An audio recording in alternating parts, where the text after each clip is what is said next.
Actualmente en el mundo se estima que 1.280 millones de adultos padecen hipertensión arterial. De estos 1.280 millones, más de la mitad vive en países en vías de desarrollo, por lo que su detección y diagnóstico temprano es de gran importancia para prevenir el desarrollo de enfermedades cardiovasculares. Así que, ¿qué es la hipertensión arterial? Comencemos por definirla. Se entiende como hipertensión arterial al aumento de las cifras tensionales o presión sanguínea por encima de 130 milímetros de mercurio en la presión sistólica y 80 milímetros de mercurio en la presión diastólica. En el ciclo cardíaco medimos ambas. La presión sistólica se mide durante la sístole y es la presión de sangre al momento de la contracción cardíaca, mientras que la presión diastólica durante la diástole, que es la presión sanguínea de llenado cardíaco o durante la relajación del miocardio.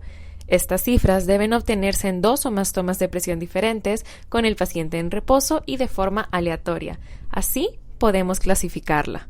Tomando las cifras de la presión sistólica y diastólica, se ha llegado a un parámetro de normalidad, en el cual una presión arterial óptima debe ser menor de 120 milímetros de mercurio en la presión sistólica y menor de 80 en la diastólica.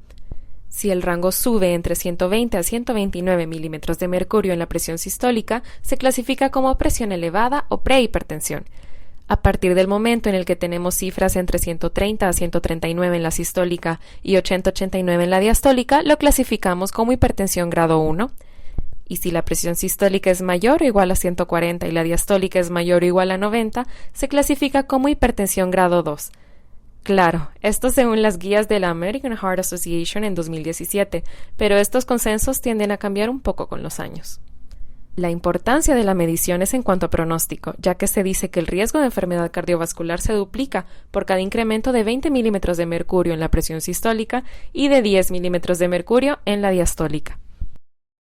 ¿Y cómo llegamos a ese punto? Para comenzar, debemos saber los mecanismos de regulación de la presión arterial. Se postula que la presión arterial es el resultado de la interacción directa entre el gasto cardíaco y la resistencia vascular periférica, esquematizado en esta fórmula.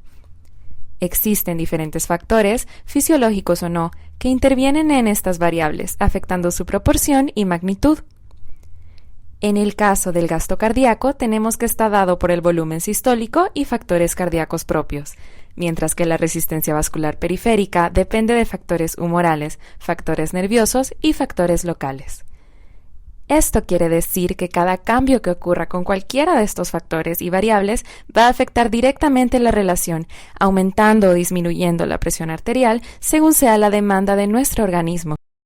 Aquí es donde entran los mecanismos de regulación para mantener una presión adecuada a pesar de estas variables. Existen los mecanismos a corto plazo y a largo plazo.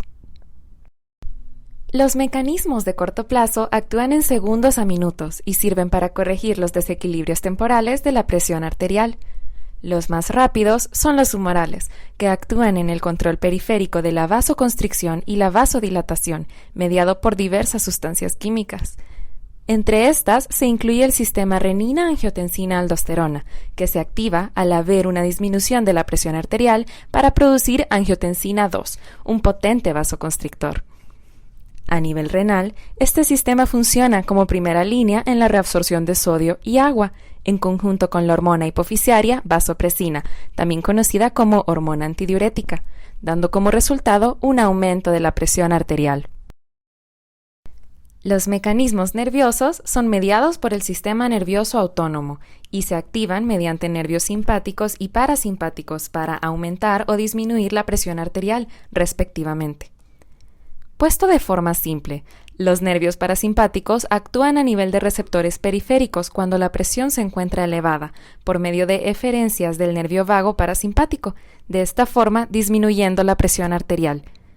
Por el contrario, si la presión arterial está muy baja, existen varoreceptores aórticos que se encargan de censar el volumen sanguíneo y envían eferencias al centro de control cardíaco y vasomotor del bulbo. Desde aquí se envía la señal por medio de la cadena simpática, donde los nervios simpáticos activan receptores para aumentar la presión arterial. La regulación a largo plazo se encarga del control horario, semanal y mensual de la presión arterial. Se desarrolla más que todo en los riñones y su función reguladora del líquido extracelular, mediante la respuesta a los niveles de sodio en sangre, el volumen circulante efectivo, la acción de mineralocorticoides y el péptido atrial natriurético. Estos mecanismos actúan en gran medida mediante lo que representa un punto de equilibrio, que es normal para un individuo determinado. De esta forma, si tenemos un aumento del sodio sérico y el consiguiente aumento del volumen circulante efectivo, aumentará la diuresis y excreción de sodio para disminuir la presión arterial. Al contrario, si el volumen se censa muy bajo, aumentará la acción de los mineralocorticoides, como la aldosterona, para reabsorber sodio y aumentar el volumen sanguíneo y, por consiguiente, la presión arterial. Y así finalmente todo se mantiene en equilibrio. Bueno, en un individuo sano. Cuando este equilibrio entre los factores que componen la presión arterial se rompe, ya sea por factores ambientales, genéticos, estilo de vida o mecanismos fisiopatológicos del individuo, entonces, eso es la hipertensión arterial.